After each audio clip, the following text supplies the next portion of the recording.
Alright, my designer heads, your turn is now. This is my top 20 designer fragrances for winter 2011. Now this list for me is easy to compile. I've been a designer head for well over a dozen years. It's showing my age right now. Way back when I first started my fragrance journey, I had my favorites back in the mid-90s. These guys are still favorites now in 2011, 2012. These guys aren't going anywhere. And that's why this list is really easy for me to compile. Winter is my favorite fragrance season by far. Some of my first purchases way back in the 90s were winter-based fragrances. I didn't really care about summer-based fragrances. It was too damn cold here in Canada. So some of these have been favorites for years for me. So this list is hard for a new fragrance, to my nose, to really crack this top 20. We actually got a few that actually really impressed me in the past few years, so they actually cracked this top 20. Some of my old favorites are gone, but they're still the same old names. So we got a good mix of old favorites that I love and then new favorites that I'm actually starting to really enjoy in my collection. There's a little something for everybody in this list. I'm a designer head that loves every type of genre. I'm easy to please. It just has to be quality juice. I love my spices. I love my florals, I love my woods, and basically anything in the designer game that you can throw at me, if it's quality, it's going to make a top 20 list. So this is a great list for everybody to favorite this video and look back to it, because this is a great compilation of fragrances. There's something for everybody. You might not agree with me because everybody has different tastes, but for me, I'm all over the place. I'm all over the spectrum. It just has to be quality. So these fragrances all over the place. I still got my sweet tooth. I got some sweet fragrances, but I also got some masculine fragrances in this top 20. My number one has changed. My number one is a surprise. I'm telling you right now, it's never been number one in any of my lists, but this winter it made such an impact on me that it had to be my number one fragrance this year. So it's not Pure Malt, and it's not Angel Men, and it's not Le Male. So definitely keep it tuned in, check out my number one fragrance. Let's check out the nominees now. Let's go to the video. I'm gonna pan out all the nominees and then we're gonna run down this top 20. Let's go. All right, boys, we took a look at all the nominees. Now it's my turn to count down this list, to leave one bottle standing, and of course reveal my number one fragrance for designer winter 2011, the one fragrance that I've worn the most this winter. I'm really excited to reveal that pick, but of course with every countdown we got to start with the tail end. Let's take a look at number 20. This is from a house that actually was really quiet in the men's fragrance game for a long time, and just recently they just started popping out with new releases and trying to get their name out there. This is from the house of Carolina Herrera. This is one of their newest releases, called CH for Men. Now this one is for all of you out there that have a sweet tooth. Listen up, this is very much an underrated fragrance in that genre. This is a sugary fragrance. It really reminds me of Rocha Man versus Givenchy Pie, a clubbing scent. I really just wear this in the fall and winter, casually going out, definitely going to the club, going to the bar. This is a good solid choice for you, especially if you want to be a little different from everybody wearing Le Male or 1 Million or Angel Men. Check this one out. It has a leather note in it that they actually tried to make as a prominent note in this fragrance. Unfortunately, I get that leather all the way through this fragrance, but in the background. The sweetness is just way too much that the leather is trying to peek out, trying to give you a little more oomph, but sadly it stays in the background. But again, it's a very nice note to add to a sweet fragrance. Definitely it sets it apart from other sweet fragrance, which is just sugar. This one gives you a little bit of leather, give you a little bit of oomph. Very nice, from the house of Carolina Herrera. Check that one out, a good going out scent. At number 19, we're gonna go with a designer house. Of course, this one has been in the game for a long time. This is, of course, Versace's The Dreamer at number 19. Now, The Dreamer, I've had this fragrance for quite a while. This is a complex scent, guys. Every time I talk to somebody about The Dreamer, I get different suggestions. This is a tobacco-based fragrance. No, this is heavily floral, sweet, too much unisex. That's really a telltale sign of a complex scent, and in the designer game we don't have enough of those. This one is a tobacco-based fragrance. Very, very beautiful. I love it from top to bottom. A mainstay in my designer collection. This one is great for going out also, like a casual going out scent. Going to the clubs. This one's also not that popular out there, but will give you that longevity and projection that you're looking for. Check out Versace's The Dreamer and see if you like it. I really like the sweetness in it with that tobacco note. Very, very nice from The Dreamer. Versace's probably their best offering for men at number 19. Alright guys, at number 18, this fragrance is just a topic of discussion when somebody brings this fragrance up. It's either love or hate, and I understand all the hoopla, but this one at number 18 is one of my favorites for the winter time. This is Paco Rabanne's 1 Million. This one, guys, you got a share of haters, and I understand, you know, this thing is highly popular, top seller across the world. It's really, really annoying if you go around and you smell this on everybody. You smell it on a 15-year-old, which sprayed probably 6 or 7 sprays of this. This thing's a beast. So if somebody's spraying a lot of it, it gets annoying and you get that picture in your head, a 15-year-old just rocking this, wearing way too much of it. It'll kill whatever you think of this fragrance. Hey, 2 years ago this thing was a trailblazer. This was different in the game. Longevity, beast mode. Projection, beast mode. I have 10 plus hours with this.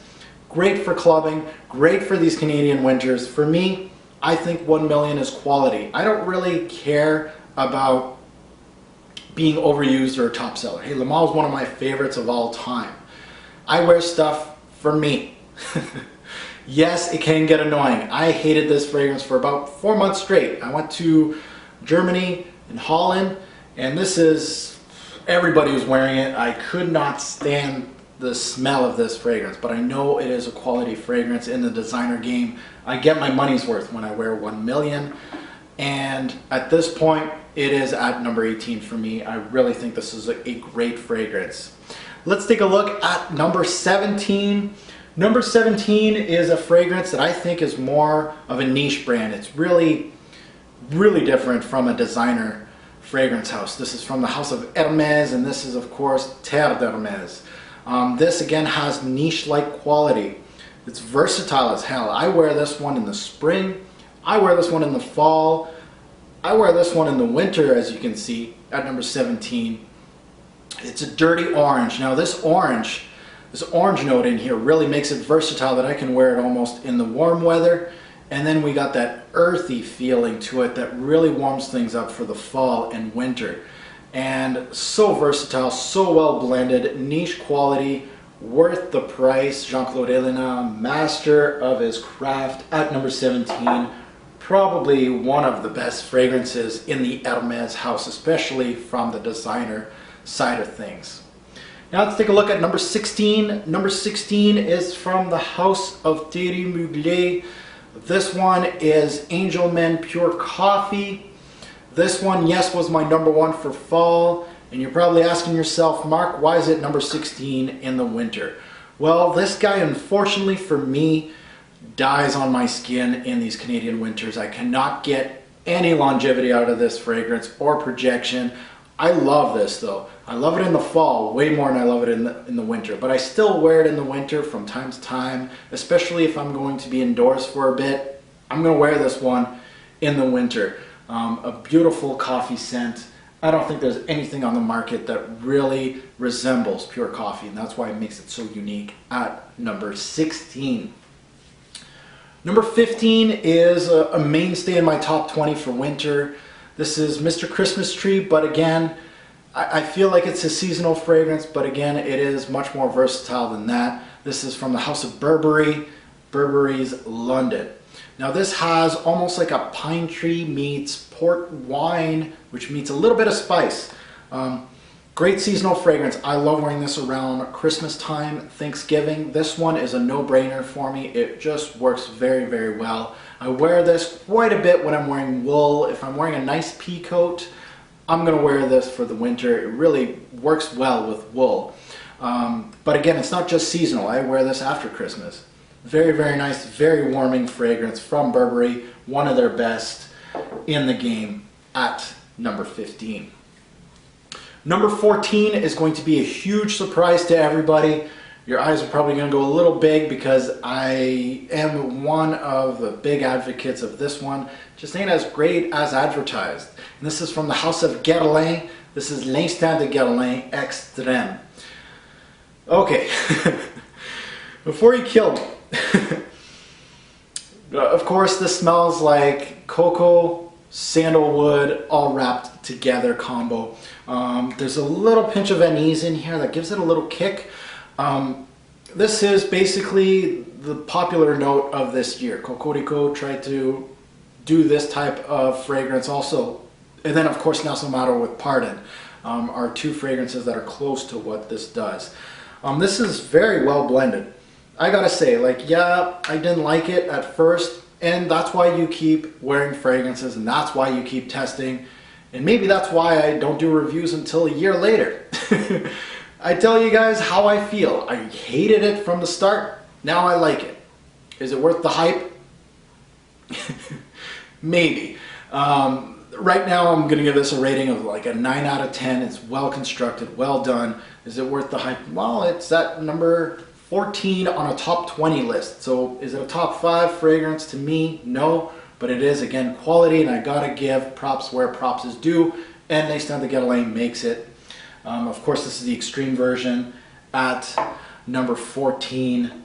Basically a sleeper hit for me. Well, of course, now it's getting lots of love at number 14. At number 13, it is from the house of Chanel, and this is a fragrance that's off the radar, guys. This is Chanel's Egoist. I just discovered this one just recently, but I gotta give props where props is due, just like L'Instant de Guerlain. This one, Egoist, warm cinnamon based fragrance. This is for those cinnamon lovers out there. There is some woods in here.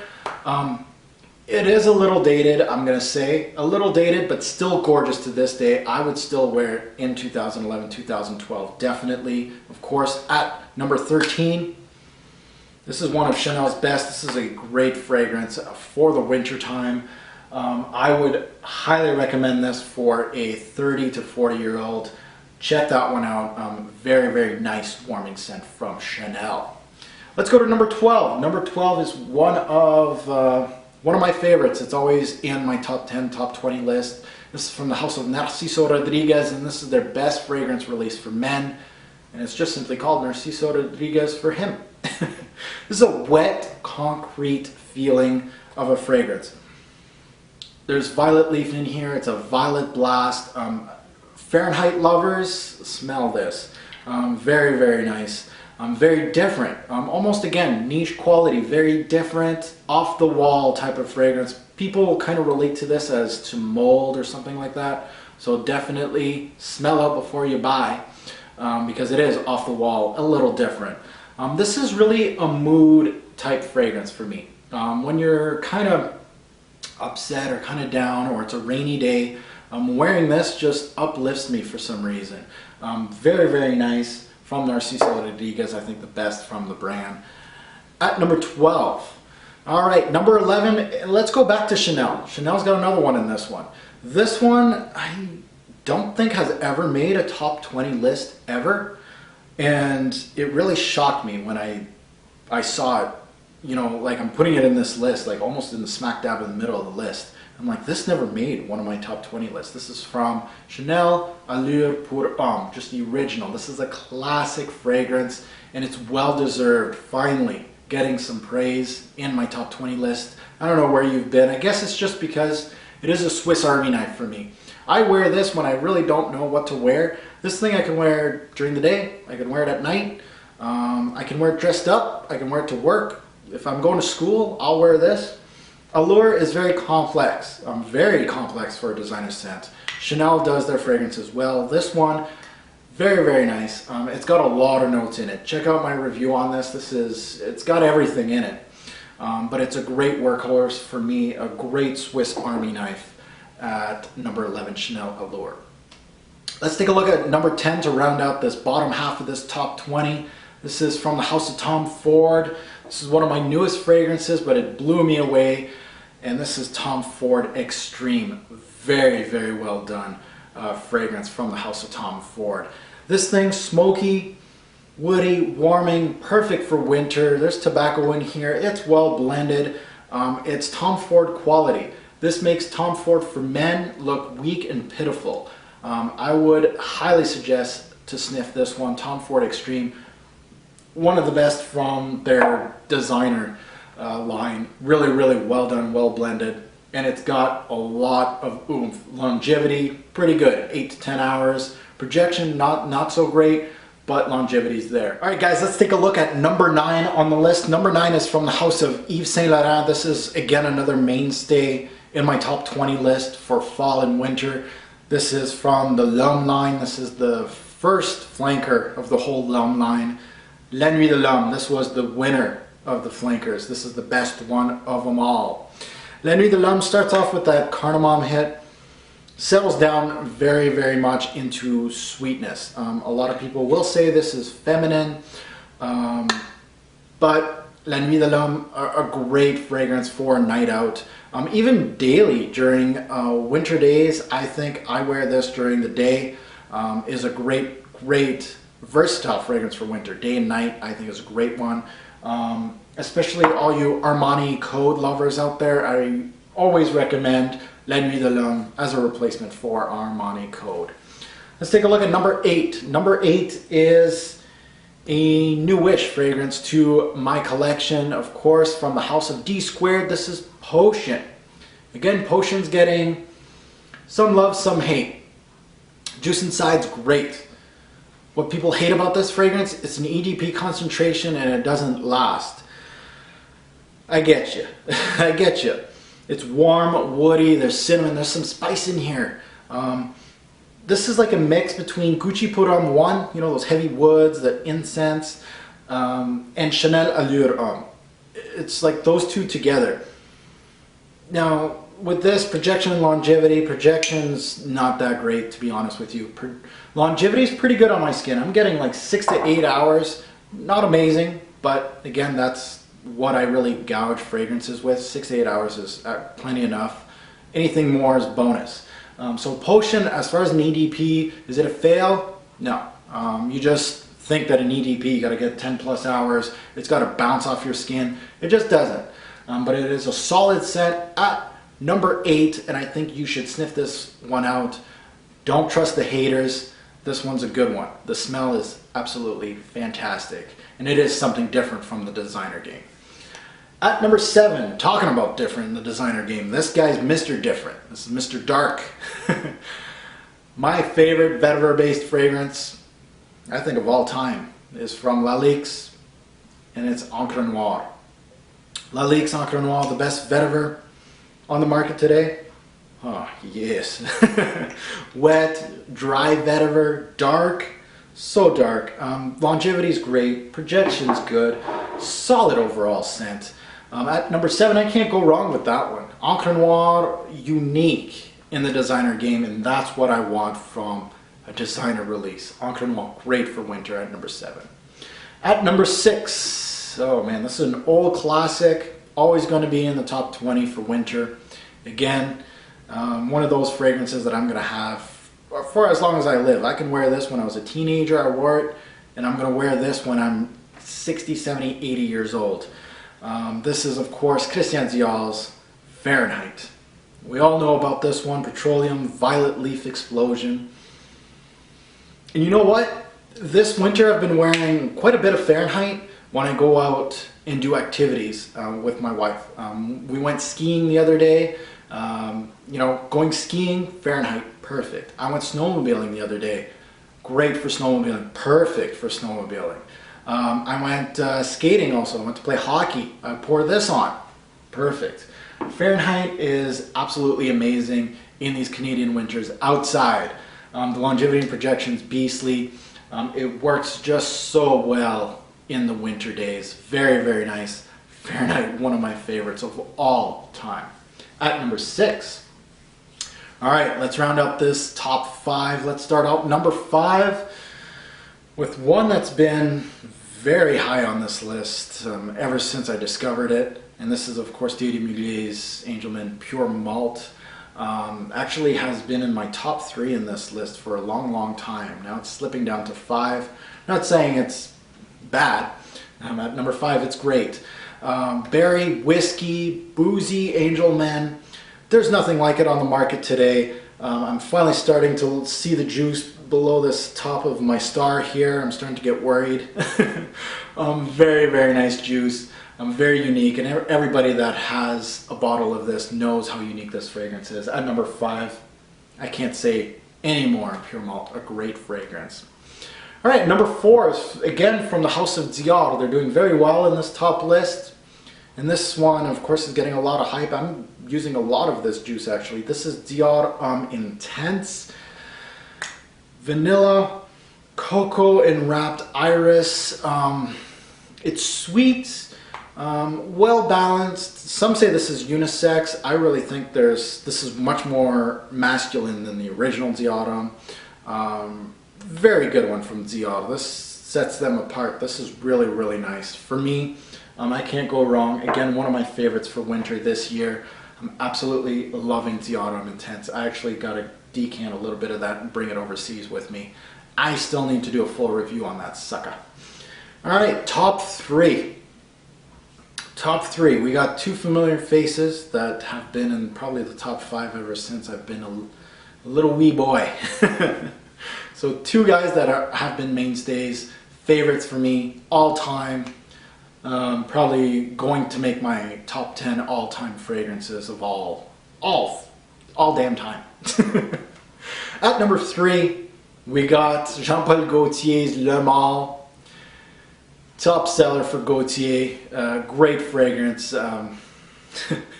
So many memories with this that I can't even begin to tell you how much this fragrance means to me, because it's such a past with it. There's so many things that I've done wearing this fragrance. So many compliments with this fragrance. It's unbelievable. Lavender, mint, vanilla bomb. Yes, it's synthetic. Yes, it's a top seller across the world. You'll smell it on numerous people. You go to the club, you'll smell this. It's a bestseller. Yes. I don't care. This is amazing juice. Longevity projection beast. Again, a great fragrance. And for me, Le Male, La Marque. At number 3. At number 2, again, I think Le Male and this guy right here, just 1-2 punch for me for designer, especially for winter. This one, Thierry Mugler's Angelman. This is not my first bottle of Angelman. I absolutely love this stuff. A gourmand lover's dream, I think. This thing is absolutely gorgeous. It is different, and that's what I love about it. I love from top to bottom this fragrance. I know some people don't like the top of this fragrance. I don't know what you're smoking. This stuff is crazy good. Longevity projection, forget about it. This is niche quality also, very different. And that is the theme of this year. You gotta be a little different to make the top 20 list, and I think I nailed the head on the coffin with Angelman. Number 2, an absolutely amazing fragrance for winter. It's time to reveal number 1, the most worn fragrance this winter. This one is going to be a little controversial. I don't think a lot of people love this fragrance. It's kind of in the background. I think it's this house's one of their top 2 at least. One of their best, actually. I'll say it's their best. It's from the House of Gucci. Their best release for men to date. Think about it. Okay, you thought about it. Gucci put on 1, the original. Yes, the brown juice. This winter, this fragrance transformed from just a fragrance that I really appreciated. I think I gave this in my review a couple of years back, an 8 out of 10. This year I really appreciated what this fragrance has done. Usually I think it makes my top winter list, maybe at the back end of the list. This jumped right ahead of everybody this winter. I absolutely love this fragrance. You gotta love woods though. You gotta love woods in your fragrance. If you don't, you're gonna hate it. Cedarwood meets incense. Gucci's best, I would say. Very, very unique. Again, this has niche quality written all over it. Some compare this to Comme des Garçons 2-Man, but this thing is absolutely gorgeous on my skin. Longevity and projection, not beast mode, is actually quite decent for a designer release, but what it gives to me as a scent is that much better. It's great indoors, it's great as a daily scent. I actually wear this at night sometimes. It's great going for walks outside. A great winter-based fragrance, and my favorite for this winter, Gucci Put On 1. Alright guys, hopefully you liked my top 20 list, my niche and designer. Definitely check them both out. There's a lot of great fragrances available to you. I think I really nailed the nail today with all these fragrances. There's a lot of different genres out there, and these are the ones that I think are the best for my collection for winter. These are the ones that I've worn the most this winter, and those are the ones that I enjoy the most this winter. So guys, hopefully you enjoyed those, and let's get to reviewing. I haven't done a full review in a long time, and I'm ready. So let's get the reviewing started. Thanks for watching.